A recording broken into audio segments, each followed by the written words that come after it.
সবাই সমান, আমরা সবাই সমান, কোনো পার্থক্য নাই। তাহলে আমরা এক উম্মাহ। আওয়াজ করে বলতে হবে, আমরা কি? আমরা কয় উৎস থেকে এসেছি? এক উৎস।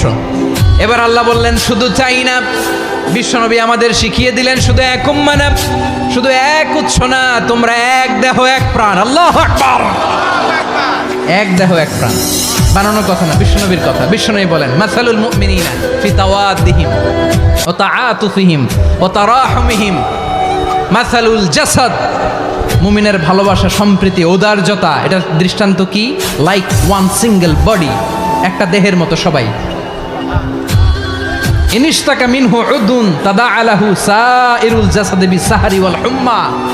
দেহের একটা অঙ্গ যদি ইনজুর্ড হয়, সারা দেহ যেমনি ব্যথা পায়, পেইন পায়, তেমনি গোটা বিশ্বের যেখানেই হোক মুসলিম আঘাত পেলে গোটা বিশ্বের সব মুসলিমের কলিজায় যে লাগে।